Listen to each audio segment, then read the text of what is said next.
What's up, family? This is Kik Nice, KLPC Holdings, and had a couple things in my mind this morning. I'm making a short post because it's right next to the weekend and I'm trying to relax. But in light of all the controversy in the news when it comes to the police and race, a lot of our best and brightest have come up with strategies to combat white supremacy and the disregard for black lives.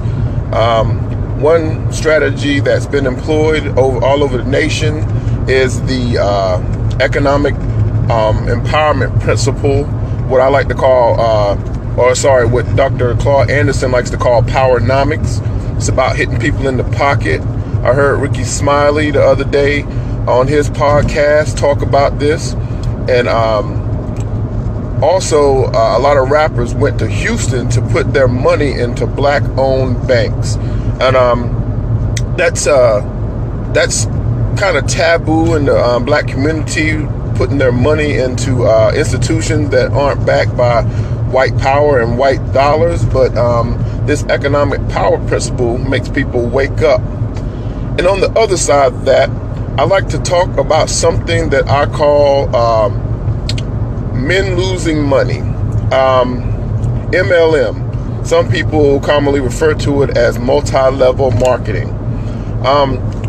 What I want to say about that is that that's become a tactic by some, I guess I would call them clandestine business models to target minorities who are desperate in these economic times, to sell people the dream of getting rich quick.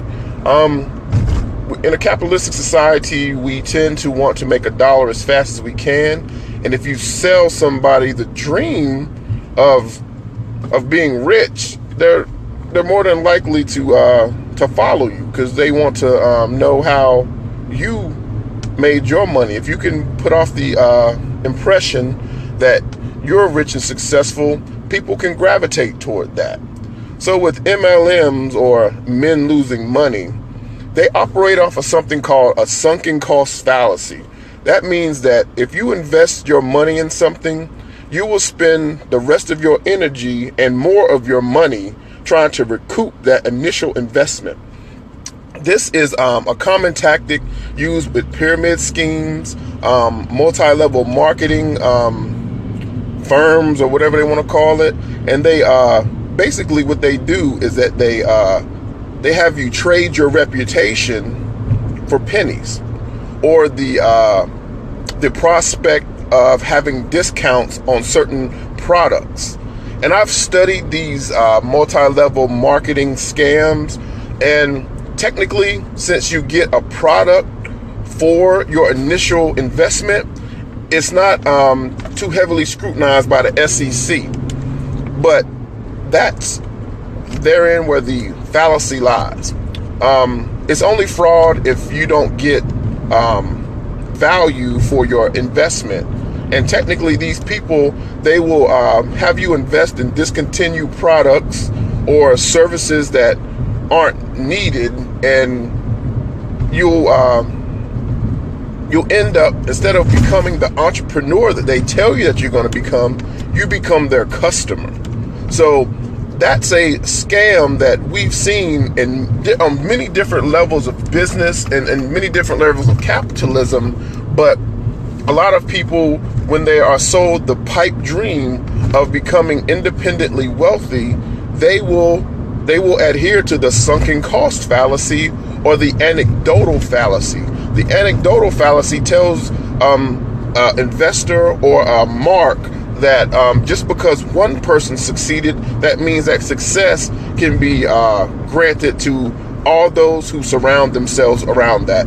That's like saying cigarettes aren't bad because my grandfather smoked 2 packs a day and he lived till he was 97. That might not be the case in every instance. So that's what's called an anecdotal fallacy. It's an anecdote that is extended as hyperbole to fool other people into believing whatever stance you're taking.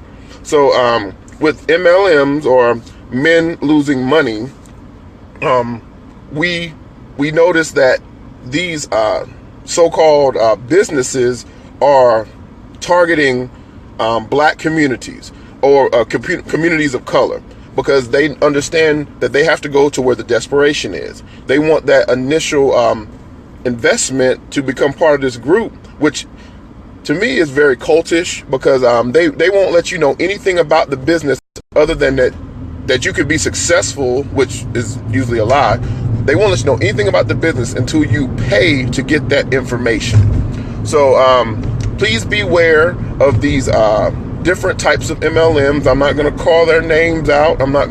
There's several. Anything that tells you that you're going to become rich overnight and says that you're going to become some kind of executive in this business within a year, or even within 5 years, run from these places.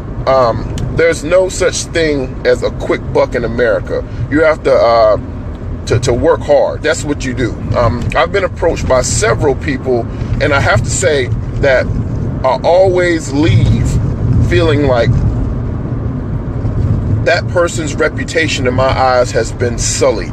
And other people will be nice to these folks and listen to their pitches, but they always leave feeling like they've been, like somebody's trying to scam them. So I would say do what you got. Find your talent. You know what I'm saying? Find something that you're good at.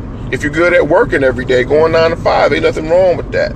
But don't let people jerk you out of your money for the prospect or the pipe dream of becoming a millionaire selling discontinued products and things that people don't need. Okay? You're not going to lose 20 pounds in a month. You're not going to be able to give people vacations that save them thousands of dollars. You're not saving $1,000 by, using one of these MLMs to go to Europe. You're spending $2,000. You gotta look at it that way. Saving money doesn't mean you're making money. And we all know that in America, the sellers get rich and the buyers are the ones who are poor and usually end up dissatisfied. And when you become part of these MLMs, you're not going to become a business person. You're going to become a customer. So when people do their books and they balance their funds or whatever they've invested due to this sunken cost fallacy, they realize that they are in the red. They never become in the black. And whenever you hear these people giving you a pitch to try to get you into these organizations, they end up having to fake it until they make it. And then at some point they realize that they become the customer rather than the entrepreneur that they were sold into, when they got their pitch. So they have to do that to someone else to get their money back. That's called the sunken cost fallacy. And then they will tout somebody around you that they claim has been successful and make you aspire to be that person, which is the anecdotal fallacy. So family, if we want to get from under the boot of white supremacy and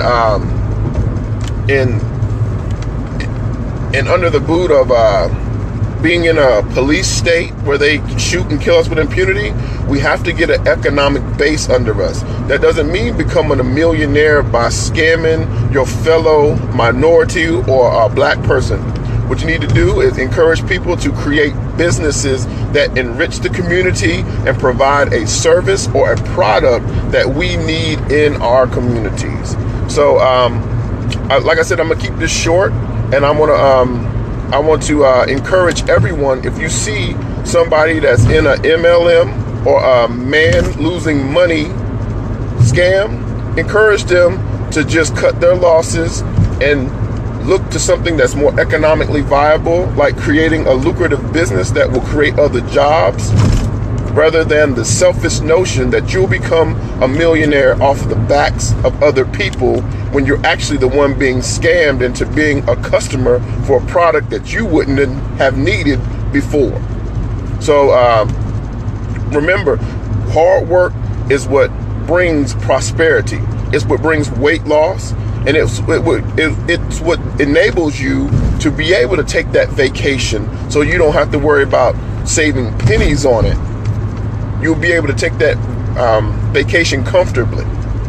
So just remember that we're all in this together, and the only way we're going to get any real respect is by having economic empowerment that enriches us all. So look in your city, your state, to where the black-owned banks are, and take your money and put it there, because these companies, they have lower rate, they have lower fees, and they have higher rates of return when it comes to savings plans. Look for a black-owned bank that's worth more than 100 million, and they have lucrative investment opportunities that have nothing to do with MLMs or you being part of some kind of organization where you feel that you have to pump more money in it to get your return back, because that's bad economics, and that's not what Dr. Claude Anderson and Powernomics represents. What Powernomics, which we all need to be adopting, is saying that we have to pool our money and spend with each other to make sure that other groups who mean us harm won't try to take resources out of our communities and kill us with impunity and use a judicial system to put us back in slavery. So on that last note, I want to say goodbye. I want to say happy Friday, and don't become a man losing money. KLPC Holdings, I love you all. Love yourselves.